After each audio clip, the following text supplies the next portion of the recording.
Hello everyone, நான் உங்கள் doctor பிரபு, BGS hospital கோயம்புத்தூர்லேருந்து பேசுகிறேன். ஸோ இன்றைக்கி உங்கள் கூட ஒரு முக்கியமான ஒரு விஷயத்தை நான் பகிர்ந்துக்கலான்ட்டு இருக்கிறேன். ஸோ அது என்ன அப்படின்னு கேட்டிங்க அப்படின்னா, ஸோ இங்கே இருக்கிற நிறையா நம்மளோட இந்தியன்ஸ்க்கு பார்த்திங்கன்னா ஆல்மோஸ்ட் எபோவ் ஏஜ் ஒரு 25க்கு மேலே ஆகுது. அப்படிங்கிறப்போ ஸோ இந்த முடி உதிர்தல் அப்படிங்கிறது ஒரு பெரிய விஷயமாக பார்க்கப்படுது. ஸோ அதுலேயும் ஆண்களுக்கு இது ரொம்ப என்ன சொல்கிறதுங்க, ஒரு ப்ரெஸ்டீஜியஸ் இஷ்யூ மாதிரி ஆகுது. ஏன்னா பிறந்ததுலேருந்து அவங்களுக்கு அழகாக முடியை பார்த்து வாரி சீவி வலித்து ஸோ இந்த மாதிரியெல்லாம் ஒரு ஸ்டைலிஷாக போயிட்டு இருந்த ஒரு இடத்துல அந்த முடி அவங்களுக்கு இல்லை, முடி உழுகுது, முடி உதிருது அப்படிங்கிறத அவங்களால கண்டிப்பாக அதை அவங்களால ஏற்றுக்கொள்ளவே முடியறதில்ல.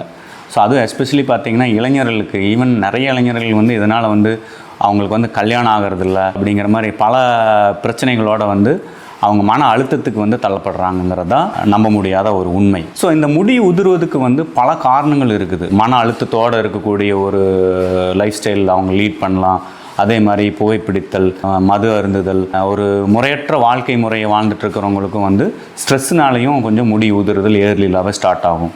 ஸோ இதை எல்லாத்தையும் தாண்டி ஆண்களுக்குன்னு நம்ம எடுத்துக்கிறப்ப பார்த்திங்க அப்படின்னா இந்த ஆண்ட்ரோஜெனிக் அலோபீசியா அப்படின்னு நம்ம சொல்லுவோம். மேல் ஆண்ட்ரோஜன் ஹார்மோன், அதாவது டெஸ்டோஸ்டிரான் ஹார்மோன் அந்த டீஹைட்ரோ டெஸ்டோஸ்டிரானாக கன்வெர்ட் ஆகும் நம்மளோட பாடியில்.